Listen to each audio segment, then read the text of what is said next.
Bienvenidos al cuarto capítulo de Hablemos de Vivienda. Hoy, ¿cuál es el tema que vamos a tratar? Gentrificación. Varios de ustedes ya nos han escrito que querían que tratáramos este tema. Es algo que está muy recurrente en los medios y vamos a hablar si es algo que debemos prender las alarmas o no. Ya es el cuarto episodio de este canal, que es una colaboración con Lucas, que seguramente ya lo conocen porque ya llevamos 3 episodios y han sido buenísimos los episodios. Así que, Lucas, con eso iniciemos este capítulo. Perfecto, Sergio. Muy buenos días. Entonces, la gentrificación sucede cuando un proceso de renovación y reconstrucción urbana se acompaña de un flujo de personas de clase media o alta que suele desplazar a los habitantes más pobres de las áreas de intervención. Esa es una de las definiciones y es, digamos, que el comienzo de esta charla que vamos a tener hoy para explicarle un poco a la gente en qué consiste, qué es lo que la está causando y si realmente tenemos ese fenómeno en Colombia, del que tanto se habla en ciudades como Medellín y Bogotá. Entonces, por definición, gentrificación viene de gentry, que significa alta burguesía o gente de bien, como lo llaman aquí en Colombia, que quiere decir que poco a poco van comprando inmuebles o se van vendiendo inmuebles para el desarrollo de nuevos proyectos, se generan nuevas tiendas y nuevos restaurantes en un barrio, en algún sector, y eso está generado por cambios en la normatividad que normalmente se llaman renovación urbana. ¿Cuáles son las consecuencias de eso? Pues que hay desplazamiento de la población original y humilde que habita un sector, un barrio, que se incrementa el valor de los inmuebles y de los arrendamientos, haciendo que efectivamente esta gente se tenga que desplazar porque ya no puede pagar, digamos, que los servicios, o cuando ya van a la tienda o cuando quieren comer cerca, pues ya encuentran restaurantes a unos costos muy altos, y el incremento de la actividad turística y de servicios en el sector. Básicamente, esos son los elementos que van generando la gentrificación. Lucas, este término de gentrificación, pues realmente es un término negativo, porque ¿cuál sería el antónimo? Porque gentrificación, ya vimos la definición, ¿cuál sería el antónimo de la gentrificación? Entonces sería la inversión, la renovación. Entonces aquí yo tengo un paralelo de términos para poder encontrar exactamente si es bueno o malo este término, porque si la gentrificación es mala, entonces lo positivo sería no invertir en ese lugar, dejar que esa zona se deteriore, que se abandone, que se vuelva poco atractiva dentro de una ciudad y que se envejezca, porque pues realmente las viviendas y todo lo que está expuesto pues tiene su proceso de envejecimiento normal. Entonces, si la gentrificación es mala, pues entonces lo bueno es no invertir, pero entonces lo malo sí es invertir, lo malo es renovar, lo malo es el progreso, lo malo es la recuperación, lo malo es la rehabilitación. Pues no, o sea, en conclusión, para este primer tema, pues la gentrificación hay que evaluarla, qué tan buena y qué tan mala es, porque sí trae progreso para una zona, pero pues tiene sus pros y sus contras. Perfecto. Entonces hablemos un poco en términos, Sergio, de las posibles causas de la gentrificación. Y aquí hay un dato interesante y es sobre el tema hotelero.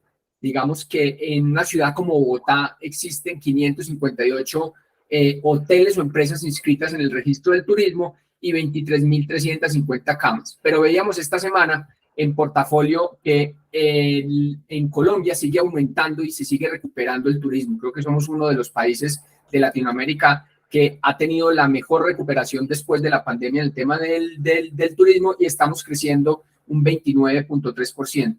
Leía también en esa noticia que dice que ya al mes de octubre estamos teniendo casi los mismos visitantes, que son 4.5 millones de visitantes del total de los visitantes que hubo en Colombia en el 2022. Entonces, por ese lado, empiezan a llegar personas, empiezan a llegar turistas, empiezan a llegar visitantes, y eso va generando que cada vez los apartamentos se destinen más a rentas cortas con plataformas como Airbnb. Este es un tablero de control de la plataforma Airbnb, la hemos hablado en varias conversaciones. Es una herramienta muy práctica que mide el mercado de rentas cortas y uno puede escoger el tamaño del mercado. Y en Colombia, ¿cuáles son los mercados más atractivos según esta plataforma por sus niveles de calificación? Son Cartagena el primero, una calificación del 95%, seguido por Bogotá, Medellín y Salento.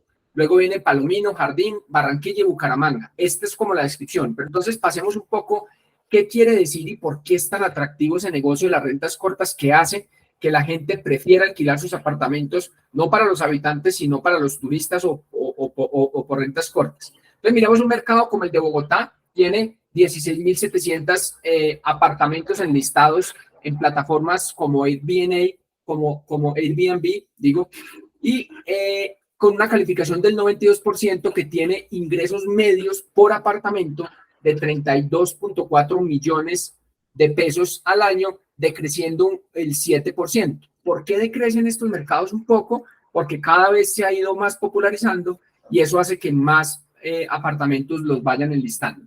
¿Cuál es la ocupación media de Bogotá según esta plataforma? El 48%. Eso quiere decir que si usted tiene un apartamento para rentar por Airbnb, el 48%, es decir, 14 noches de las 30 noches del mes va a estar ocupado con una tasa promedio de ocupación por noche o con una tarifa por noche de 184.000 pesos en promedio. Entonces, cuando uno va haciendo esos números, empiezan a ser atractivos. Ahora cuéntanos, Sergio, cómo es ese mercado en Antioquia y en Medellín, qué es lo que está pasando.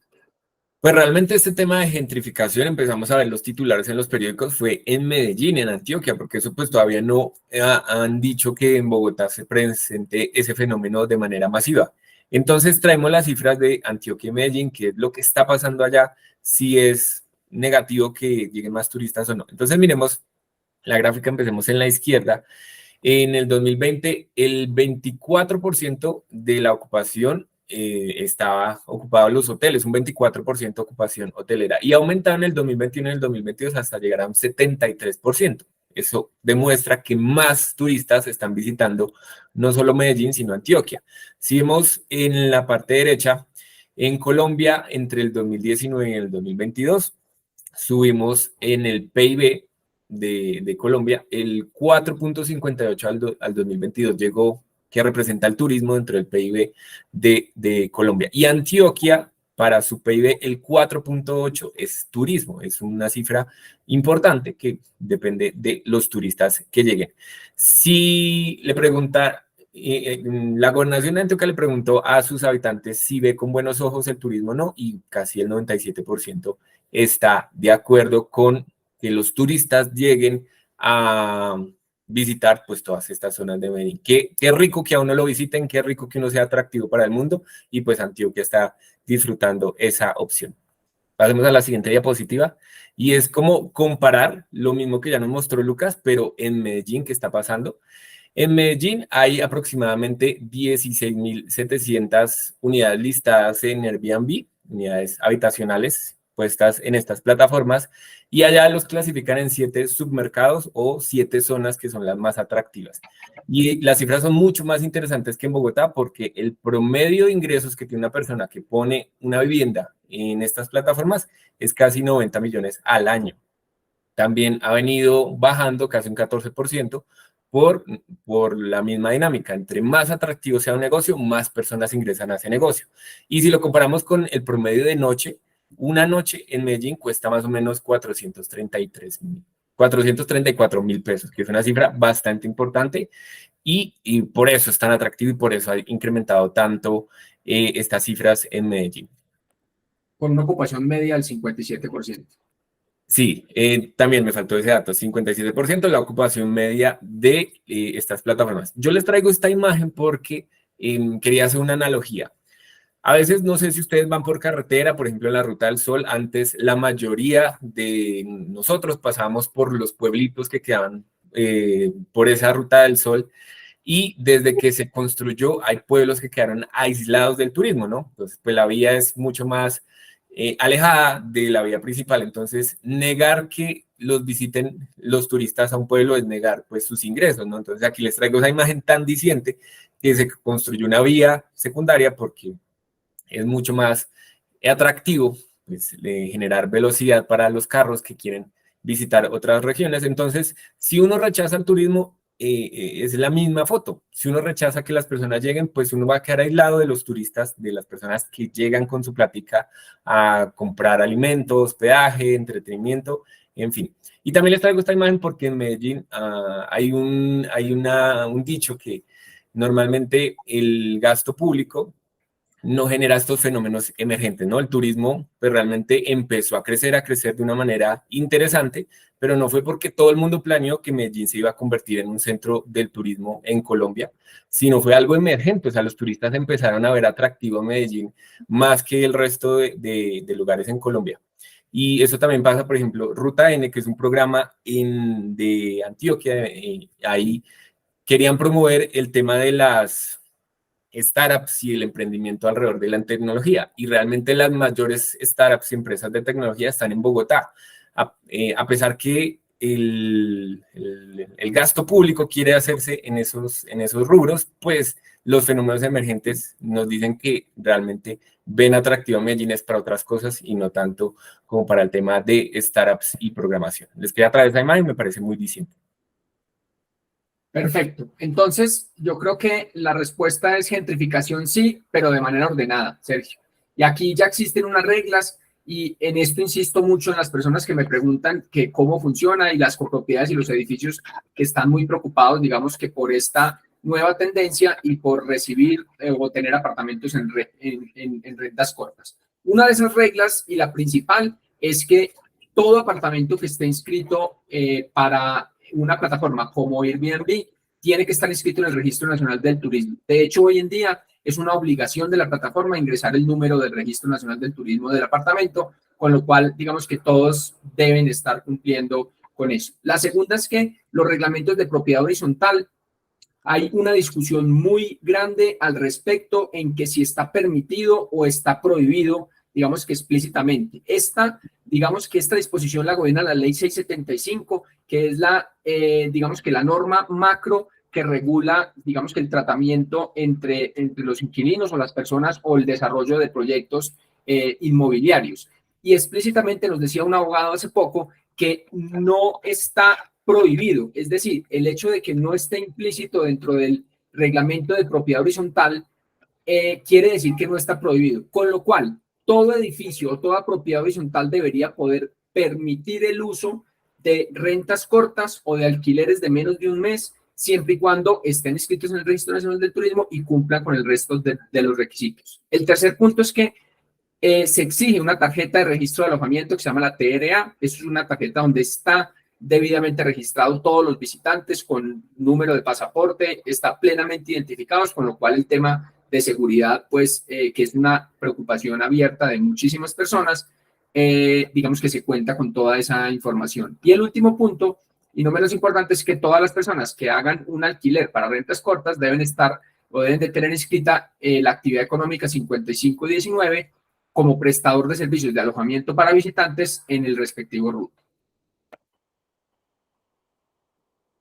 Y por último, me encantan esas cifras que da Lucas, porque es que ya existen normas. Una de las discusiones que más tienen las personas alrededor de la gentrificación es que hay que regularizar, hay que imponer normas, hay que imponer leyes. Ya existen, Lucas nos acaba de decirla, porque si es más atractivo o las normas permiten que un constructor o las personas que desarrollan construyan este tipo de proyectos dedicados para este segmento, que son rentas cortas, turismos, y no tanto para la vivienda, pues hay que meter presión también porque hay unos pots en unas locaciones del país donde es muy difícil construir vivienda, hay muchas cargas impositivas, el tema de aislamientos y cargas urbanísticas que le imponen a los proyectos es muy grande y pues es imposible construir proyectos. En eso, Sergio, digamos que Bogotá, como muchas ocasiones, va a la vanguardia en estos temas y el nuevo POT del 555, que es el decreto aprobado durante la alcaldía de Claudia López en diciembre del 2021, estableció que existen diferentes tipos de vivienda, diferentes de la vivienda de interés social, que se llaman vivienda de servicios. Esas viviendas de servicios son principalmente tres tipos: la vivienda de servicios para adulto mayor, la vivienda estudiantil y la vivienda turística. Entonces, dentro de ese marco de tipo de vivienda reglamentado claramente dentro del POT, se establece que cuando uno saca una licencia de construcción con uso de vivienda, están plenamente identificados no solamente esos tres usos, sino pues el uso regular, que es cuando la gente lo compra para vivirlo. Entonces, cuando la gente dice, no, es que aquí está prohibido, no señor, un edificio que se construye para vivienda tiene implícitamente el uso de vivienda turística, de vivienda de adulto mayor o de vivienda estudiantil o vivienda, digamos que la vivienda normal. Entonces, en eso está o ha avanzado demasiado la reglamentación y lo único que hay que cumplir son los requisitos que les mencionamos en la diapositiva anterior. Bueno, este fue el capítulo número 4 de gentrificación. Para mí, les voy a dar mi opinión. La gentrificación es un aspecto positivo que trae una ciudad. Ojalá que uno sea muy atractivo para que lo visiten. Ojalá que las personas quieran poner plata para desarrollar proyectos. Ojalá uno esté en ese nivel de apetito de las personas y los inversionistas, porque mal haría una región o un país rechazar este tipo de fenómenos que atrae inversión, atrae turistas, atrae empleo y pues estoy seguro que cada persona que llega a estos lugares pues deja un buen dinero, deja un buen recurso y eso pues mueve toda la economía de un sector o una ciudad. Sergio, Lucas, no sé. más quiero ponerle un ejemplo adicional que nosotros lo estamos viviendo en Grupo Macana, y es que nosotros hemos denominado el sector de Pasadena y Puente Largo como el Triángulo de Oro, y ahí se presenta ese fenómeno que es bien interesante, y es que las casas construidas hace muchos años en Bogotá, donde vivían familias muy numerosas, nosotros hemos adquirido casas de hasta 6 habitaciones dentro de la casa, que poco a poco los padres pues han ido falleciendo, y estas casas se quedan desocupadas, o a veces se queda una persona o dos personas en casas gigantescas pagando unos prediales muy grandes. Y lo que hace o lo que está permitiendo, lo que permite la gentrificación un poco es ir, digamos que la gente se va desplazando, pero porque se muere o porque digamos que ya ese tipo de casas no son para el uso ni son para el tipo de familias que se van consolidando dentro de la ciudad. El desarrollo y permitir la construcción de nuevos proyectos dentro de estos barrios que poco a poco se van quedando, digamos que alejados, o se van quedando, digamos que viejos, se va renovando y van llegando nuevos negocios y nueva industria y nuevo comercio, y reactivan esos barrios. Entonces, la invitación, Sergio, aquí para que la hagas entonces. Ya saben, nos pueden seguir en Instagram y TikTok, @superpropietarios.com o en @Grupo Macana, que es el Instagram de Lucas. Ahí van a encontrar muchísimos más temas de vivienda y también proyectos que ha desarrollado Lucas. Nos vemos en el siguiente episodio.